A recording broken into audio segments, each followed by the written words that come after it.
नमस्कार, जय हिंद। तो ये हमारी एक नई सीरीज चलाई है हमने, जिसके अंदर मैं आपको 500 इंपॉर्टेंट क्वेश्चंस करवाऊंगा। आपको पता ही है कि सीपीओ का जो है नोटिफिकेशन आ चुका है, और मैं अपना जो पर्सनल एक्सपीरियंस है सीपीओ, जो कि 2014 में मैंने ज्वाइन भी किया था बीएसएफ सब इंस्पेक्टर, तो उस अकॉर्डिंग ही और उससे बढ़िया तरीके से मैं आपको, जैसा मैंने किया था उससे भी बढ़िया तरीके से मैं आपको इंग्लिश के लगभग 500 प्लस क्वेश्चंस मैं आपको करवाऊंगा, जिसके अंदर अलग अलग कंसेप्ट्स भी होंगे। हालांकि कंसेप्ट तो 500 नहीं होंगे, लेकिन क्वेश्चंस 500 प्लस होंगे अपने पास। आप कुल मिला के समझ गए होंगे मैं क्या कहना चाह रहा हूँ। तो ये जो क्वेश्चंस मैं आपको अब करवाने वाला हूँ, आपको 20 मिनट के अंदर मैं, मतलब ऐसा तो नहीं है एग्जैक्टली 20 मिनट के अंदर, लगभग 20 मिनट में आपको 20 क्वेश्चंस करवाऊंगा, जिसके अंदर 20 कंसेप्ट होंगे। 2020 खेला जाएगा।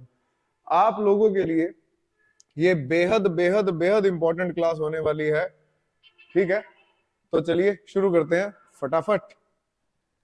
I can speak nothing besides the truth. बहुत बहुत अच्छा क्वेश्चन है ये वाला, समझना इसको। कहता I can speak nothing besides the truth. अब आप इस चीज को समझिए कि ये जो शब्द है बिसाइड्स, ये दिख रहा होगा आपको क्लियरली, है ना? कलर वगैरह में दिक्कत तो नहीं आई होगी। बिसाइड्स जो होता है, इसका मतलब होता है in addition to. In addition to, Hindi में अपने बोलते हैं ना के अलावा या के अतिरिक्त, मतलब कि ये जोड़ने का काम करता है। अब इस बात को समझिए, क्योंकि ये जोड़ रहा है, ये एडिशन कर रहा है, या फिर मैं कहूं कि ये चीजों को इंक्लूड कर रहा है। तो इस सेंटेंस को जब हम देखते हैं, I can speak nothing besides the truth, क्या नथिंग के साथ आप किसी चीज को इंक्लूड कर सकते हो? ये तो वही बात होगी कि आप जीरो से गुणा कर रहे हो किसी चीज को, और जब आप किसी चीज को जीरो से गुणा करोगे तो रिजल्ट क्या आएगा? जीरो ही आएगा। तो ये जो सेंटेंस है ना, इसको सही नहीं माना जा सकता बिसाइड्स लगाकर, क्योंकि बिसाइड्स का मतलब क्या हुआ? के अलावा या के अतिरिक्त। के नथिंग के अतिरिक्त मैं सच बोलता हूं, क्या ये सही है? कुछ नहीं के अलावा मैं सच बोलता हूं, ये तो गलत हो गया ना। तो आप इसको क्या करो कि हमने नथिंग से इसको एक्सक्लूड या इसको अलग करना है, कि झूठ के सिवा, कि मैं झूठ नहीं बोल, ये जो भी है, जो भी एक झूठा आदमी कह रहा है कि आई कैन स्पीक नथिंग, या तो इसको ऐसे करो एक्सेप्ट। अब पता है क्या, बिसाइड्स जो होता है वो इंक्लूड करने का काम करता है, जबकि अगर मैं लिखूं एक्सेप्ट या फिर बट, ये दोनों प्रीपोजिशन है, बट प्रीपोजिशन भी होता है, ये क्या काम करता है? ये एक्सक्लूड करने का काम करता है। जैसे मैं ये लिख दूं ना, एवरीवन was there बट, या लिख दो एक्सेप्ट हिम। अब इसका मतलब क्या हुआ कि हर कोई वहां था, उसके अलावा एक व्यक्ति है, उसके अलावा एवरीवन से हिम को आपने क्या कर दिया? एक्सक्लूड कर दिया। बिसाइड्स जो होता है वो इंक्लूड करता है, तो यहाँ पर बिसाइड्स मत लगाओ, एक्सेप्ट लगाओ या फिर बट लगाओ, या फिर एक और शब्द आप लगा सकते हो, अपार्ट फ्रॉम। क्योंकि अपार्ट फ्रॉम जो होता है वो दोनों ही काम करता है, एक्सक्लूड का भी काम करता है और इंक्लूड का भी काम करता है। कौन? Apart from. तो इसके ये तीन आंसर हो गए। पहला क्वेश्चन हो गया। सेकंड देखिए, he is the best singer of our nation. He is the best singer of our nation.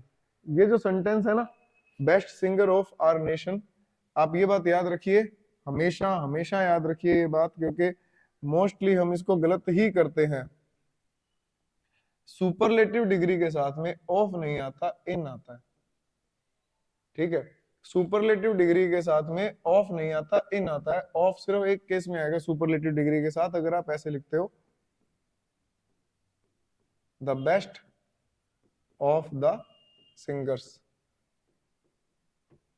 या मैं लिखूं the most useful of the methods. अगर मैं ऐसा लिखता हूं ना, तब आप ऑफ का यूज करिए सुपरलेटिव डिग्री में, अदरवाइज आपको इन का यूज करना है। जैसे मैं कह दूं कि he is the best singer in our nation, he is the best surgeon of our hospital, sorry in our hospital, he is the best surgeon in our hospital. In आएगा किसके साथ में, सुपरलेटिव डिग्री के साथ में। Note कर लिया होगा है ना। नेक्स्ट देखो,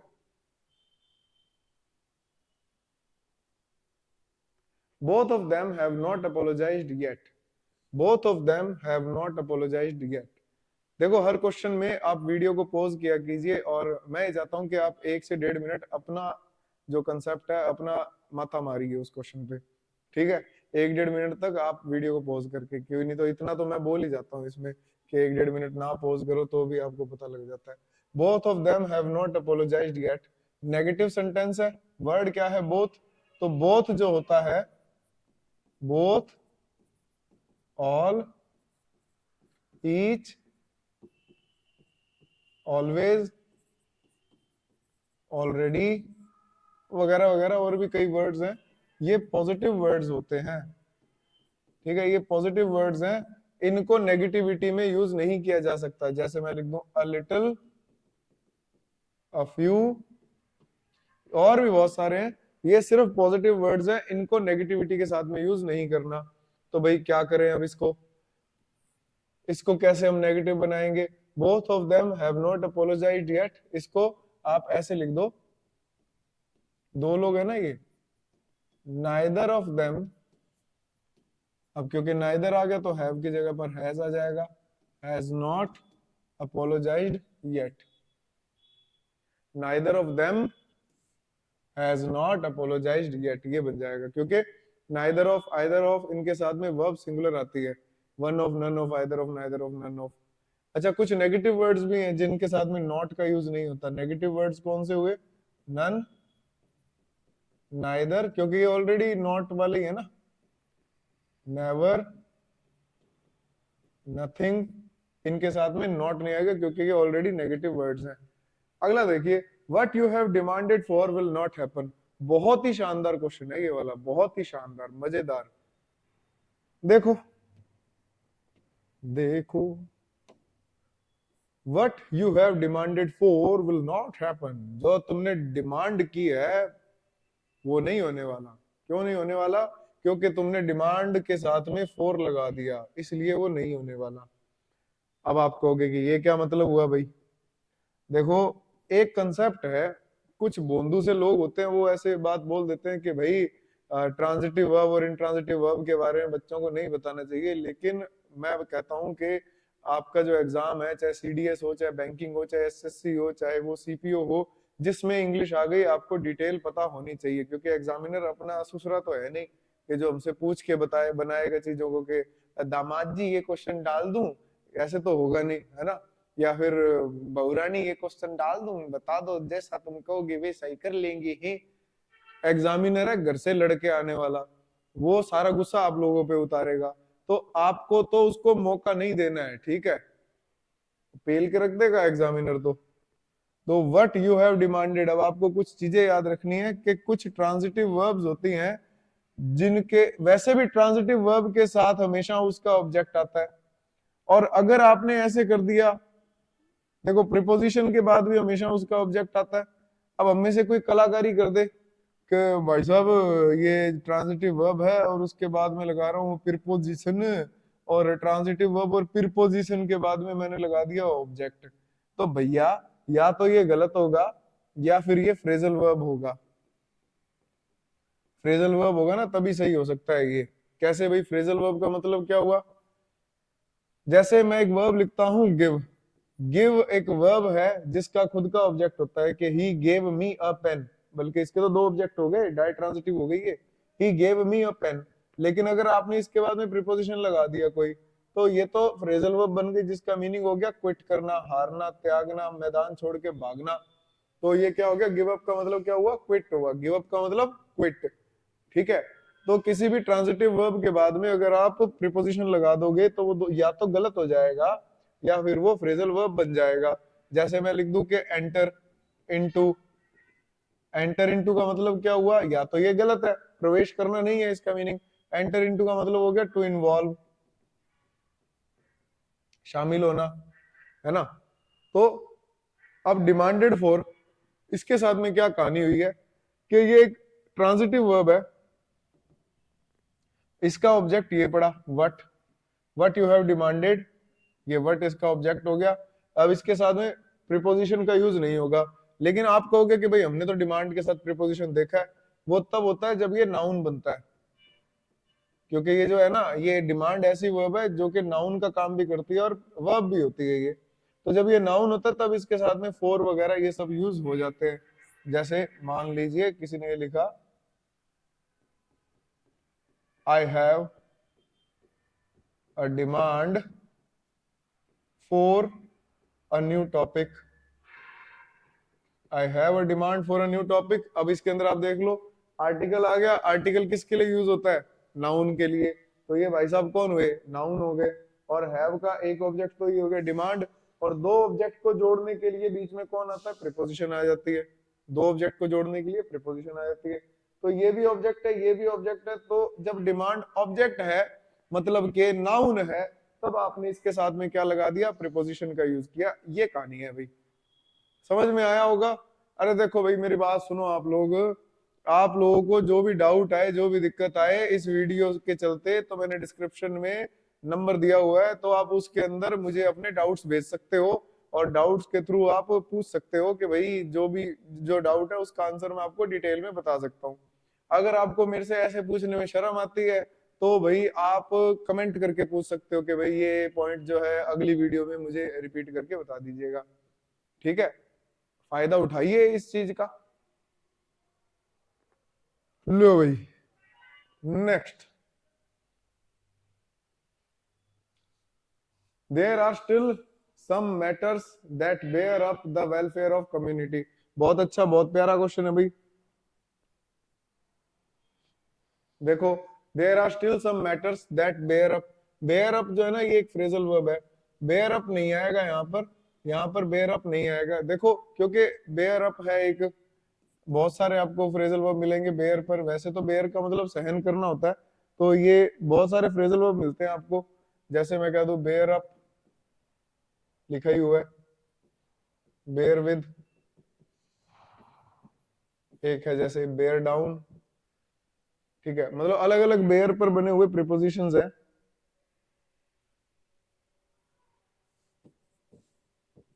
एक है बेयर आउट और एक है बेयर ऑन। अब यहां पर क्या है, जो आंसर आएगा हमारा वो बेयर अप नहीं बेयर ऑन आएगा। क्यों, क्योंकि बेयर ऑन का मीनिंग होता है सहन करना। क्या भैया, सहन करना। बेयर ऑन, बोलिए बेयर ऑन सहन करना, बेयर ऑन सहन करना, बेयर ऑन सहन करना। फ्रेजल वर्ब बहुत इंपॉर्टेंट टॉपिक है, आप कोई भी दुनिया का एग्जाम दे लो चाहे उसके अंदर अगर इंग्लिश है तो फ्रेजल वर्ब आपको पढ़नी ही पड़ेगी। बेयर ऑन का मतलब क्या हुआ, सहन करना।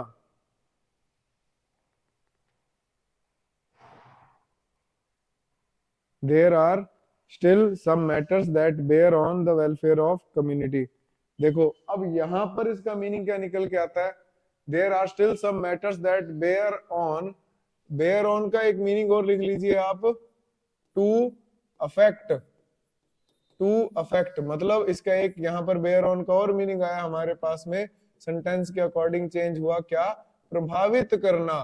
क्या आया भैया, प्रभावित करना। There are still some matters that bear on the welfare of community, मतलब जो जो वेलफेयर ऑफ कम्युनिटी है उसको वो प्रभावित करेंगे। ये जो है ना देयर, ये यहाँ पर डमी सब्जेक्ट है। There are still some matters, कुछ मैटर्स ऐसे हैं that bear on the welfare of community, जो कम्युनिटी के वेलफेयर को प्रभावित करेंगे। तो ये इसका मीनिंग हुआ प्रभावित करना। लेकिन इसके अंदर इन्होंने क्या लिख के दिया था, इन्होंने लिख के दिया था भाई बेयर अप। बेयर अप का मीनिंग क्या हुआ, to endure carefully, to endure carefully मतलब के सावधानी से सामना करना। क्या भैया, सावधानी से सामना करना, to endure carefully.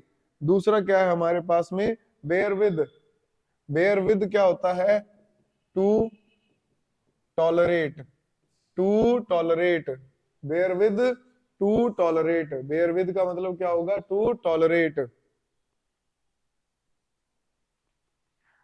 Bear down, ये डाउन से आप याद रखना, बेयर डाउन इसका मतलब होता है टू क्रश, या फिर टू सबड्यू मतलब के हराना, हराना।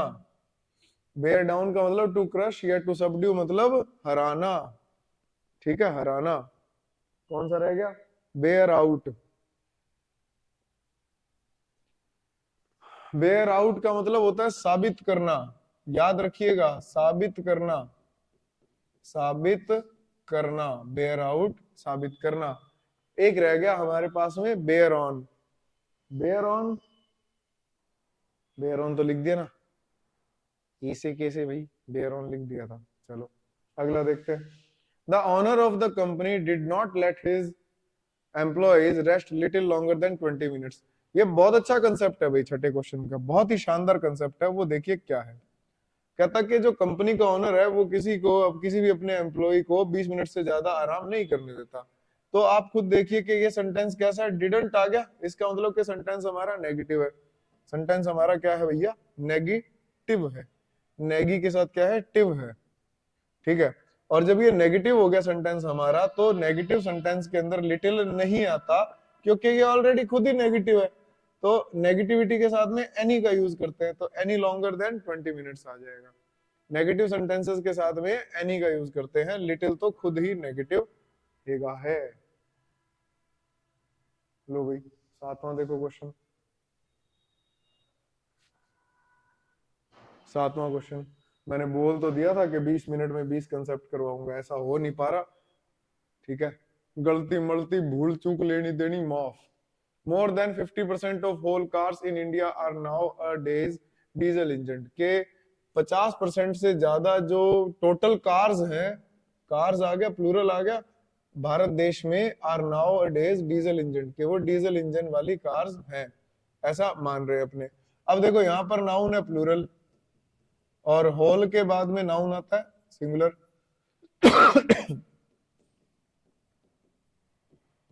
होल के बाद नाउन क्या आता है, सिंगुलर, तो यहां पर लगा दो ऑल। ऑल के बाद नाउन आता है प्लूरल। नेक्स्ट देखो, the building of Vivek's organisation is more beautiful than that of me, me mine या दैट ऑफ माइन। अब देखो इसका क्या आंसर बनेगा। यहां पर कंपैरिजन किसका हो रहा है, यहां पर कंपैरिजन हो रहा है the building of Vivek's organisation, जो विवेक के ऑर्गेनाइजेशन है उसका कंपैरिजन हो रहा है, किससे होगा, दैट ऑफ मी से हो सकेगा क्या? अगर आप दैट ऑफ मी लिख दोगे तो इसका मतलब हो गया दैट कौन है, बिल्डिंग, ऑफ का ऑफ आ गया, मी मतलब कोई ना कोई ऑब्जेक्ट आ गया इसके अंदर।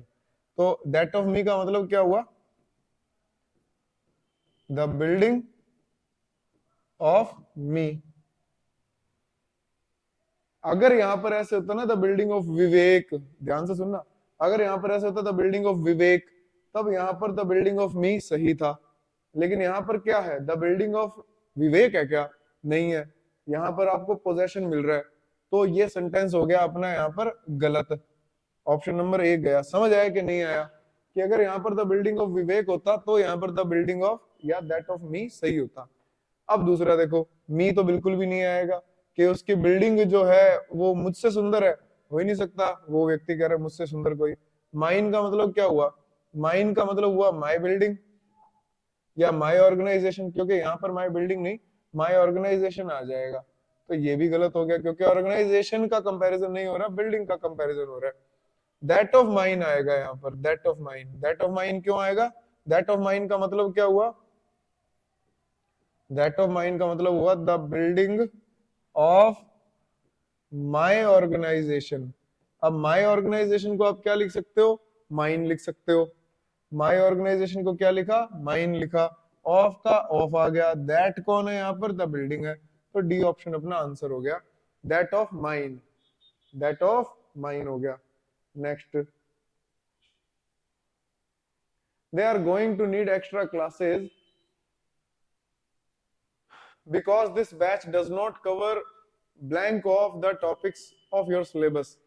अब देखो ये कह रहा है कि they are going to need extra classes, क्या मांग रहे हैं वो, एक्स्ट्रा क्लासेस मांग रहे हैं, ठीक है। एक्स्ट्रा क्लासेस, आपको पता है कि जनरल साइंस के अंदर एक्स्ट्रा क्लासेस जो है उनका मीनिंग जो है वो एक्स्ट्रा पढ़ना होता है, ठीक है।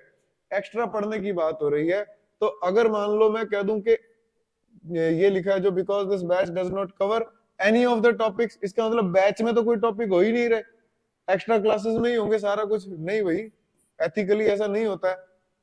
मच ऑफ द टॉपिक्स, इसका मतलब ज्यादा कुछ क्लास के अंदर नहीं हो रहा है तो आप एक्स्ट्रा क्लासेस ज्वाइन कर लो, उसमें मैं ज्यादा कुछ करवाऊंगा नहीं भाई। मोस्ट ऑफ द टॉपिक, ये भी गलत हो गया कि बैच के अंदर मोस्ट ज्यादा टॉपिक बैच में नहीं हो रहे हैं, सम ऑफ द टॉपिक आएगा। एक्स्ट्रा क्लासेस के अंदर आपको सम ऑफ द टॉपिक्स, कुछ एक टॉपिक्स पढ़ने हैं। नेक्स्ट देखो, I don't have a car and I don't want one as well. बहुत अच्छा क्वेश्चन है ये वाला। ये जो शब्द है ना एज वेल को यूज किया जाता है पॉजिटिव सेंटेंसेस के अंदर। ये पॉजिटिव सेंटेंसेस में यूज होता है, नेगेटिव में एज वेल नहीं होता, नेगेटिव में आइदर आता है। याद रखना, नेगेटिव सेंटेंसेस के अंदर आइदर आता है। क्या बोला मैंने? नेगेटिव सेंटेंसेस में आइदर आता है, पॉजिटिव सेंटेंसेस में एज वेल आता है। जैसे we are going home as well, या तो ऐसे लिखो या फिर आप इसको ऐसे लिख सकते हो, we are also going home. दोनों का सेंस सेम ही है, बस पोजीशन में चेंज आया। या फिर आप ऐसे लिख सकते हो, we too are going home. ये भी एक ही बात है। अच्छा, ये जो टू है ना, इसको एंड में भी लगा सकते हो, we are going home too. तो पॉजिटिव जो सेंटेंसेस हो गए उसके अंदर आप ये सब का यूज कर सकते हो। एज वेल का यूज पॉजिटिव सेंटेंसेस के अंदर होता है, नेगेटिव में आपने इसका यूज नहीं करना। ठीक है, नेगेटिव में यूज आपने इसका नहीं करना है, ये याद रखना। जैसे नेगेटिव में आप लिख दो कि ही cannot play and I can't either. अब ये नेगेटिव सेंटेंस है ना, तो आइदर आएगा, एज वेल मत लगाना इसके अंदर, एज वेल लगाने पर ये गलत हो जाएगा। ठीक है सेठ जी। नेक्स्ट,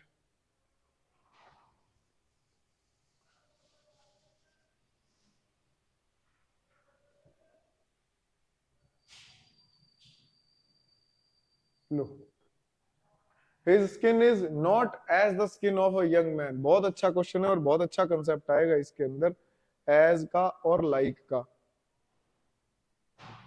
एज और लाइक का। देखो, ये जो एज होता है, एज जो होता है ना, ये प्रीपोजिशन भी होता है, ये कंजंक्शन भी होता है, ठीक है, और ये एडवर्ब भी होता है। क्या क्या बन गया? ये प्रीपोजिशन भी है, कंजंक्शन भी है और एडवर्ब भी है। और जो लाइक होता है ना, ये प्रीपोजिशन भी होता है और ये वर्ब भी होता है। और आप इसका यूज कब करते हो लाइक का एज अ प्रीपोजिशन? जब आप कोई चीज का एग्जाम्पल बना रहे हो। एग्जाम्पल बनाने के लिए किसका यूज किया जाता है? लाइक का यूज किया जाता है। तो यहां पर कह रहा है skin is not like the skin of a young man, कि उसकी इस प्रकार की स्किन नहीं है जैसे यंग मैन की होनी चाहिए। तो ये जो लाइक है ना, यहाँ पर एग्जाम्पल बनाने के लिए यूज किया जाता है इसका, ये बात आप याद रखो। मैं लिख दू, यहां लिख देता हूं मैं, he works hard as you. ठीक है, या फिर मैं ऐसे भी लिख सकता हूं, he works hard like you. अब ये लाइक और एज है ना, दोनों ही आ सकते हैं यहाँ पर। He works hard as you, he works hard like you, दोनों ही सही है यहाँ पर। लेकिन अगर मैं लिख देता हूं, he works hard like you do, नहीं आएगा, एज यू डू आएगा। He works hard as you do, यहाँ पर एज आएगा, लाइक नहीं आएगा। और अगर आप एग्जाम्पल बनाना चाहते हो ना, इसको आप ऐसे कर सकते हो, he is a hard working person like you, ये यहाँ पर लाइक जो है ना वो एग्जाम्पल बन गया। ठीक है, और लिख सकते हो आप लाइक के लिए, he like his brother can not sing. तो अब ये क्या बन गया यहाँ पर, ही लाइक हिज ब्रदर, के जैसे वो उसका भाई नहीं गा सकता वैसे ही ये भी नहीं गा सकता। तो इसने क्या किया, लाइक ने यहाँ पर एग्जाम्पल बना दिया। ये एग्जाम्पल की बात हो रही है कि एक एग्जाम्पल हुआ कैसा, ही कैन नॉट सिंग। जैसे मैंने लाइक जो है ना, अगर मैंने इसके साथ में लगा दिया सब्जेक्ट के, तब देखो कितना फर्क आ गया सेंटेंस के अंदर। He like his brother can not sing, इसका मतलब कि ये जो है ना एग्जाम्पल बन गया कि जैसे उसका भाई नहीं गा सकता वैसे ही ये भी नहीं गा सकता। लेकिन आप एक चीज देखो, मैं साफ कर देता हूँ, उम्मीद करता हूँ लिख लिया होगा आपने। अगर मैं इसको चेंज कर दूं ना, थोड़ा सा पोजीशन को चेंज कर दूं, तब देखो क्या मीनिंग बनता है, he can not sing like his brother. अब ये क्या कह रहा है, थोड़ा सा नेगेटिविटी जो आ रही है ना सेंटेंस की, नेगेटिविटी के वजह से मीनिंग चेंज हो गया कि he can not sing like his brother, कि वो अपने भाई के जैसा नहीं गा सकता। यहाँ तो कह रहा है कि अपने भाई की तरह ही नहीं गा सकता, यहाँ पर कह रहा है कि अपने भाई के जैसा नहीं गा सकता। इसका मतलब कि उसका भाई तो गा सकता है लेकिन वो व्यक्ति नहीं गा सकता। ठीक है, तो एज और लाइक पता लग गया होगा। नेक्स्ट देखो, the book is concerned with important social issues as child abuse and women's rights। अब यहां पर एज नहीं आएगा, इधर लाइक आएगा, क्योंकि ये तो एग्जांपल दे रहा है। जब आपका ज्यादा मन हो तो आप सच एज भी लिख सकते हो। ये दोनों जो आपको एग्जांपल्स के बारे में बताएंगे। ठीक है, 12 हो गए। नेक्स्ट देखो, नेक्स्ट बहुत अच्छा क्वेश्चन है। They can work here until they abide by the rules of this organisation. यहां पर शब्द क्या आया, अबाइड आ गया यहाँ पर शब्द, सॉरी अंटिल आ गया। अंटिल जो है ना, वो आपको पता है कि अंटिल एक नेगेटिव शब्द है, और यहाँ पर हमें चाहिए एज लॉन्ग एज। हमें एक पॉजिटिव वर्ड चाहिए, पॉजिटिव वर्ड चाहिएगा। क्यों चाहिएगा, आप मीनिंग देखो कि दे कैन वर्क हेयर, वो यहाँ पर काम कर सकते हैं, as long as they abide by the rules of this organisation, जब तक के वो इस यहाँ पर इस ऑर्गेनाइजेशन के रूल्स को मानते हैं, या इस ऑर्गेनाइजेशन के रूल से जब तक बंधे हुए उसके अकॉर्डिंग है, तब तक वो यहाँ पर काम कर सकते हैं। अनटिल तो नेगेटिविटी को बताता है। जैसे मैं कह दूं कि you can not leave until I से सो। अब ये नेगेटिविटी है कि तुम तब तक नहीं जाओगे जब तक मैं बोल ना दूं, जब तक मैं बोल ना दूं तब तक नहीं जाओगे। और ये पॉजिटिविटी की सेंस दे रहा है कि जब तक ये काम हो रहा है तब तक ये काम कर रहा है ना। तो मतलब क्या हुआ कि जो अनटिल होता है और एज वेल एज होता है, एज वेल एज में वो क्या कर रहा है कि वो यहाँ पर रुक सकते हैं, है ना। देखना इस बात को, वो क्या कह रहा है, वो कहता है कि वो यहाँ पर रुक सकते हैं जब तक कि वो बात मानने का काम कर रहे हैं। तो दोनों काम बराबर में हो रहे हैं। जबकि ये अंटिल क्या कहता है कि जब तक मैं ये काम बोल ना दूं तब तक ही आपने ये काम करना है, मतलब कि जैसे ही बोल देंगे तो आप इस काम को छोड़कर जा सकते हो। तो एज लॉन्ग एज जो है वो तो ये बात कर रहा है, और जबकि अंटिल जो है वो कह रहा है कि जैसे ये मैं बोल दूंगा आप इस काम को छोड़ सकते हो। वहां पर पैरेलल काम होना बंद हो जाएगा। मेरे हिसाब से आप इस 3D डायग्राम की मदद से समझ गए होंगे। मुझे लगता है कि इतना सीक्रेट मैंने एक डायग्राम बनाया कि आप उसको समझ पा ही रहे हो। कोई साधारण आदमी इस डायग्राम को नहीं समझ पाएगा। जैसे मान लो मैं ये कह दूं कि आई विल हेल्प यू। अरे वो बुरा मत मान जाना उस बात पे, कहीं डिसलाइक कर दो वीडियो को। मैं ऐसे मजाक मजूक कर देता हूँ जो मुझे कई बार मेरे को खुद को ही समझ में नहीं आते। I will help you as long as you obey me, कि जब तक मेरी मदद क्या, मेरी बात मानोगे तब तक मैं मदद करूंगा।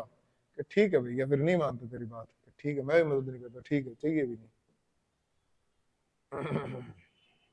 लो, he assured that the play would not last longer than 2 hours। ये जो है ना assured जो verb है, इसमें आपको whom का रिप्लाई चाहिएगा। कौन चाहिएगा? whom का रिप्लाई। he assured us, ये एक ट्रांजिटिव वर्ब है। अब देख लो ट्रांजिटिव इंट्रांजिटिव, जो लोग ये बात बोलते हैं कि ये नहीं पता होना चाहिए, तो वो लोग देख ले कि assured वाले पर भी क्वेश्चन, मतलब ट्रांजिटिव वर्ब वाले कंसेप्ट पर भी क्वेश्चंस आ जाते हैं। he assured us that the play would not last longer than 2 hours। he assured us, क्यों? क्योंकि वर्ब ट्रांजिटिव है तो इसका ऑब्जेक्ट भी आएगा। Next, you should always take a bath before having dinner। देखो ये कोलोकेशन है, एक कोलोकेशंस आपको याद करनी है। मैं एक क्लास बना दूंगा कोलोकेशंस पर भी। कोलोकेशन का मतलब क्या होता है? जो शब्द आम बोलचाल की भाषा में जुड़े हुए रहते हैं। जैसे ये टेक अ बात नहीं होता, हमेशा हैव अ बात होता है। टेक अ शावर भी हो सकता है। ये टेक अ शावर की वजह से हमने टेक अ बात जो है वो कर दिया। टेक अ शावर होता है, टेक अ बात नहीं होता। जैसे डू योर हेयर होता है, डू योर हेयर, ठीक है। मेक योर बेड, बिस्तर बिछाने को क्या बोलते हैं? Make your bed. ये कोलोकेशंस होती हैं, इनको याद रखना है आपने। मैं अलग से क्लास भी आपको बता दूंगा इसकी। जैसे मेक पर और होता है ना, मेक अ मिस्टेक, कोलोकेशन है ये। डू योर जॉब वगैरह ये सब होते हैं। The housing problem in Jaipur becomes more serious. अब आप इसके अंदर देखो शब्द क्या आया? More serious. मोर सीरियस का मतलब क्या हुआ कि कंपैरेटिवली ज्यादा सीरियस की बात हो रही है। इसका मतलब कि मूवमेंट है इसके अंदर, जो सीरियसनेस है वो बढ़ रही है। सीरियसनेस जब बढ़ रही है तो इसका मतलब मूवमेंट है। और वर्ब की फर्स्ट फॉर्म जो है वो मूवमेंट बताती नहीं है आपको, ये तो रूटीन की हैबिट को बताती है। तो यहाँ पर आ जाएगा in Jaipur is becoming, is becoming आ जाएगा, क्योंकि मूवमेंट के लिए आपको कंटिन्यूस टेंस का ही यूज करना होता है ना। मोर वर्ड आ गया, इस वजह से ऐसा हुआ है, ये मोर वर्ड आने की वजह से। जैसे मान लो मैं ऐसे लिख देता हूं, योर फ्रेंड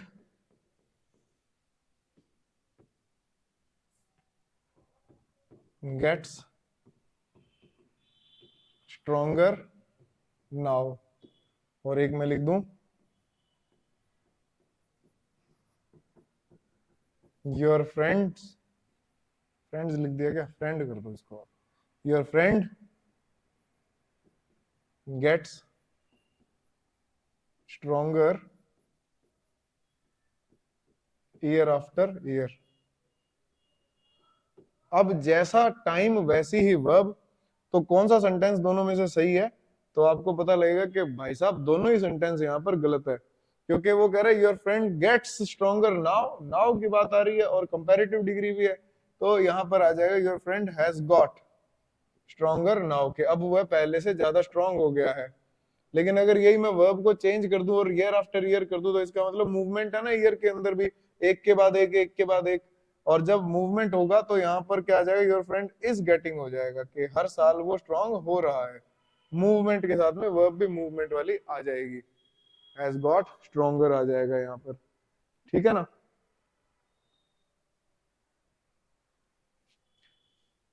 तो चलो बाकी के क्वेश्चंस अपने देखते हैं कल अगली क्लास में। और इसी तरह से ये 15, 16, 20 एक के आसपास मैं क्वेश्चंस आपको कल करवाने वाला हूँ। तो वीडियो से बंधे रहिए, जो आपको मैंने कंसेप्ट्स बताए हैं इनको नोट करते रहिए। लगभग 500 प्लस ही मैं आपको क्वेश्चंस करवाऊंगा इस वीडियो में। और मेरी आपसे रिक्वेस्ट है ये कि हमारी इस जो मेहनत है उसको थोड़ा सा आप भी तवज्जो दीजिए और इस वीडियो को शेयर कीजिए, चैनल को सब्सक्राइब करवाइए और जल्दी से जल्दी 1000 सब्सक्राइबर्स पर पहुंचाइए। और मैं आपसे प्रॉमिस करता हूं कि नए नए कंसेप्ट्स लेके आऊंगा और आपको आसान से आसान तरीके से बढ़िया क्वेश्चंस करवाऊंगा। प्रीवियस ईयर पेपर भी मैं आपको बहुत जल्दी सॉल्व करवाने वाला हूं। सीपीओ को और सीजीएल को टारगेट लेकर चलते हैं और इस साल हम निश्चित रूप से इस एग्जाम को निकालेंगे। ठीक है जी, तो सब्सक्राइब करवाइए, ये मेरी आपसे रिक्वेस्ट है। जय हिंद, जय भारत, वंदे मातरम दोस्तों।